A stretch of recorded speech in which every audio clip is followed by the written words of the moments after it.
Gary, Marty and me. My story of living with a double brain tumour diagnosis and how humour and positivity helped me to cope. In this episode, part 6 of my Craniotomy Diary series, I interview our daughters and discuss how my diagnosis affected them. This is a bit different from the normal podcast because I have a couple of guests actually, which are my daughters Charlotte and Rebecca, who are going to chat a little bit about how the diagnosis affected them rather than just me ramble on about how unfortunate I've been. So I'm going to get them to introduce themselves. So Rebecca. Hi, I'm Becky. I'm Stuart's eldest daughter. I'm 36. I live in Suffolk with my cat Zoe. And Charlotte. Hi, I'm Charlotte. I am Stuart's evil middle child, and I am 34. I have two gorgeous twins, Evie and Harvey, Stuart's grandchildren, and I live in Wellington, New Zealand. And this is one of the reasons we took the chance to do this, because it's almost never the case that Charlotte and Rebecca are together. So, and I'm not technical enough to set up an interview split across the globe, even though I know you can do it. So, the first question I wanted to ask you guys is how much you knew about brain tumours before this happened to me. Beck? I didn't know a whole lot. Obviously, I knew they can be fatal. And I mean, I work in science, so I know a bit about cancer, but I guess I didn't know specifically about brain tumours until this happened. Okay, what about you, Charlotte? Yeah, I was pretty much the same. Didn't know much at all. It's kind of one of those things you just don't know much about until it's happening to you or your family. So, had heard of people with family members with brain tumours before, but never really did any research or anything. So, yeah, didn't know a lot. So did either of you actually directly know anyone who had a brain tumour? Because I certainly didn't. I don't think so. Not directly, no. No. Okay. So I suppose this is almost a stupid question, but how did you feel when you found out about the diagnosis? Well, the first emotion was shock, and you can't. Told you in a restaurant, did it? Well, no, you told me before that, so yeah, you can't really take it in at first. But I do remember that I was heading to meet you because we were going to a show in Leicester. I think we were going to see Riverdance. Yeah. And I'd just arrived at my mother-in-law's house, and Mum decided actually you should tell me before we actually meet up. So you called me when she knew I was there safely and that I had support with me. Right. So yeah, I just remember that phone call, and Mum started with the words, "He's going to be fine," but and then said he's got 2 brain tumours, and yeah, that just didn't really compute at first. And then I remember I was just kind of numb until we actually met you at the restaurant later that day, and then I remember getting upset in the restaurant. It was the first time I got upset. Yeah. But yeah, luckily for us, and yeah, I guess you did this on purpose, but you and Mum had known for a while about the diagnosis, but you decided to wait until you had a prognosis and knew more about it before you told us, so that she was able to say it's going to be fine, because we've been told at this point that they're both treatable. So that helped massively, obviously. But yeah, I don't know how you sat on that information for weeks before you'd had your scans and things. So or the only scans you'd had were to tell you that you had 2 brain tumours, but then you guys went through not knowing whether they were even operable. But yeah, so at least you knew that by the time you told us. But that's what made our decision, because we didn't want to tell you when we didn't know, because you'd have jumped to the same conclusions as us, which is always the worst case. Yeah. How did you feel, Charlotte? Yeah, my phone call started pretty much the same as yours, with he's going to be okay, but which obviously just instantly makes you feel sick, because you know it's something bad. But yeah, I remember, I don't remember a lot because I have the worst memory in the world, but I remember, I think I was just playing with the twins in our living area, and my husband Ryan was getting ready, and I think we probably were just doing our usual Skype call or FaceTime, and yeah, Mum started the call off with that. But yeah, similar to you, Becky, just absolute shock. I don't think it really sank in initially when you said the words. And then, yeah, I think I cried while you were on the phone. And I don't often cry, but it was just the thought of what that could have meant, even though you did, as Becky said, saved us those weeks of the complete unknown. Like you say, you always think the worst, but it was just absolute fear. And I think for me, living in New Zealand, it's times like that where you realise just how far away you are. So instantly you think, I just need to give you a hug, and I realise I'm all the way at the other side of the world. And yeah, so it just makes it all feel very real. But yeah, mainly shock, and then kind of trying to process the information, I suppose. Yeah, and then over the next few weeks and months, and you go through all the emotions because you think of every case scenario. And obviously, yeah, it's just the whole thing is just really upsetting, and a lot of anxiety around it. Yeah. Because I went and spoke to Dr. Google, as everybody does, of course, to try and find out more about it. So did you guys do any research, or did you just wait for us to tell you what was happening? I can't remember if I did any research. I probably did once you told us that they were specifically a glioma and a meningioma, but I don't think I did too much because I knew that I would catastrophize and do that and go down the rabbit hole. So yeah, I think I actually tried to do the opposite and not look too much, and just wait for what the doctors actually told us. Yeah, right, you should. Yeah, I'm the same. I don't think I read much at all. I just waited for you to let us know, and I think when you had more information about the specific types of tumour that they were, I think Mum sent through like a little paragraph of a description of what it actually meant, and that was enough for me just to be able to obviously talk through it with friends and let people know. But yeah, definitely try and stay away from Google and the scary things that you can read on there. Because you'll find some good ones, and then every so often you find some awful one that you still can think relates to you, even though that you've been told, at least I've been told, oh no, this will be fine, that'll be fine.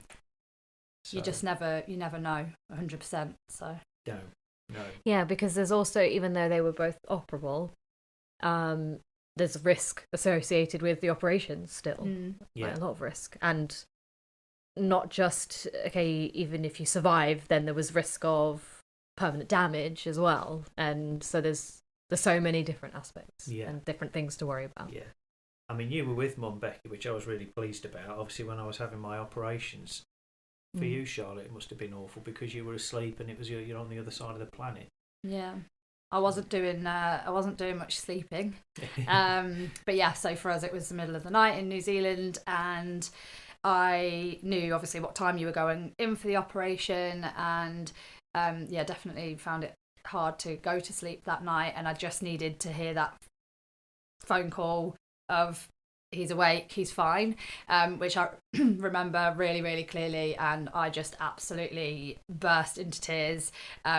Mum had recorded a little bit of the phone call, because I think, was it the first one you'd managed to speak on the phone once you woke up? And no, the first one was when Mr. Shake rang and Mum recorded it. Yeah. And just listening to that, I was just couldn't believe it that it was over. It's like the relief. Like absolute relief. And the first time I was here with Mum, but also Alex, our brother, was here as well. So actually during the day, me and Alex were like keeping each other distracted, like just, I don't know what we were doing, like watching stuff on TV and like chatting and staying quite calm that way. But yeah, poor Mum was not at all calm. But we kept each other going. But the hard part as well is that they can't give you an exact time. No. They could say like, it could be 3 hours, it could be 5 hours. So then, I mean, you're okay for the first few hours. You're like, okay, that's normal. But then you start to think, okay, should it be taking this long? Should it be taking this long? Yeah.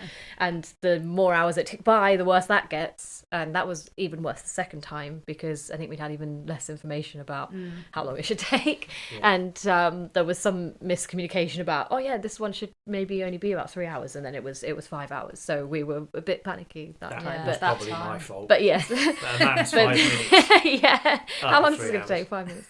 But yeah, so we that's something that I guess you have to just try and stay calm and realise that that's completely normal for it to... Yeah. Even if they'd said 4 hours themselves, the doctors, like, again, you just don't know what's going to happen. It doesn't mean it's a serious complication, but things happen. Things They just, happen. yeah.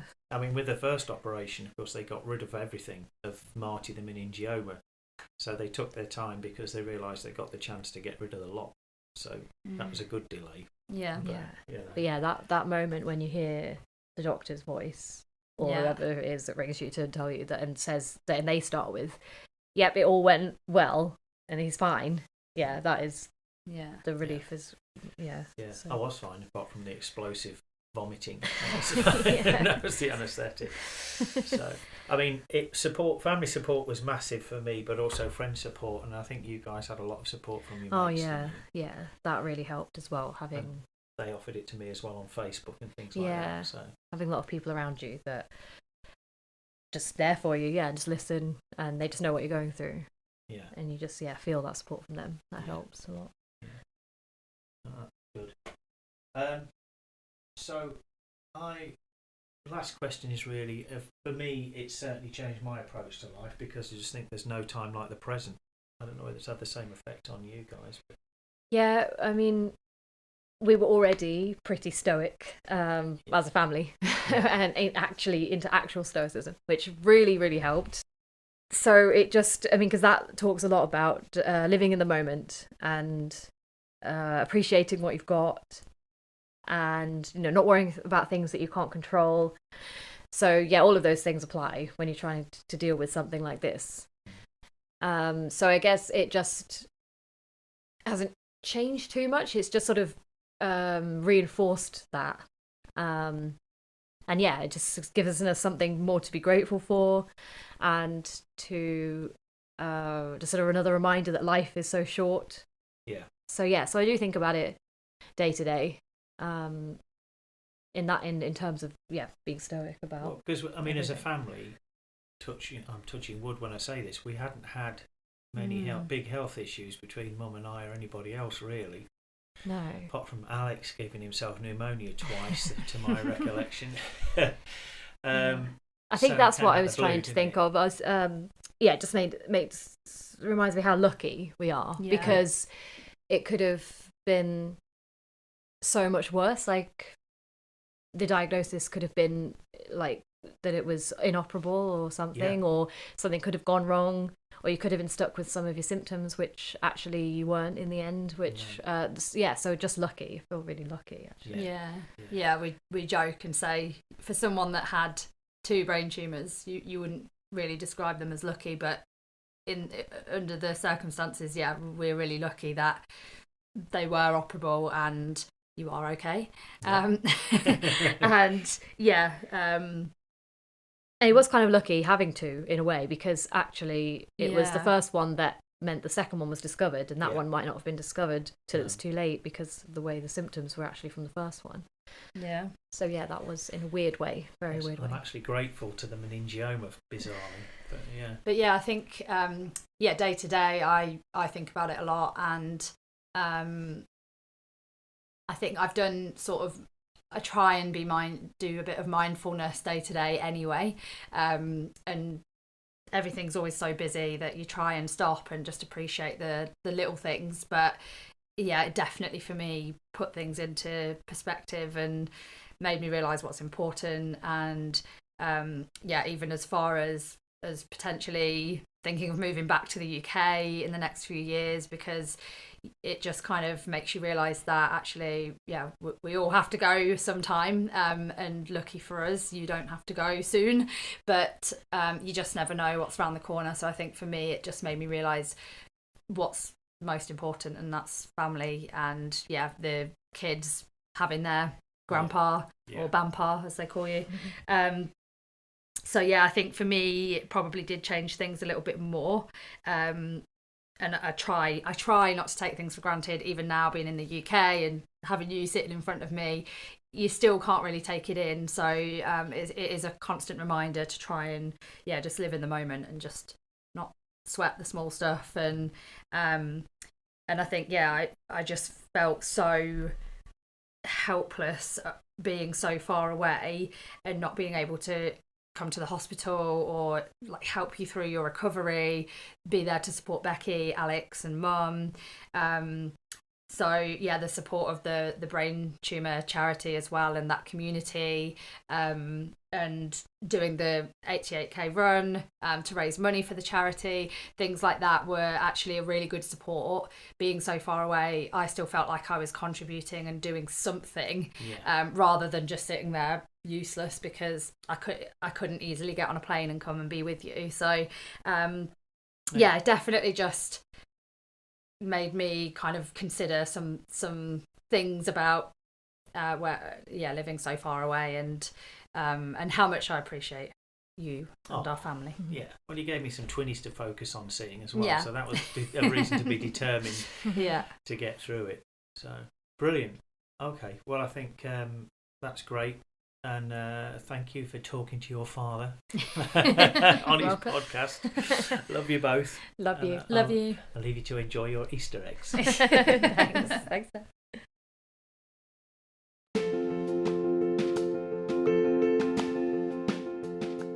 By the way, like me, over 12,000 people each year in the UK and an estimated 300,000 worldwide suddenly discover that they have a brain tumour. And from the moment that they receive that news, their lives will never be the same again. This podcast has been created to try and raise funds for the Brain Tumour Charity, who've been a big support to my family and I. As well as offering support to individuals and families, they fund life-saving research in the hope of ending the harm done by brain tumours. If you can help in any way, big or small, please go to www.justgiving.com/fundraising/Stuart-Hannah. That's STUART-HANNAH, and make a donation. Thanks.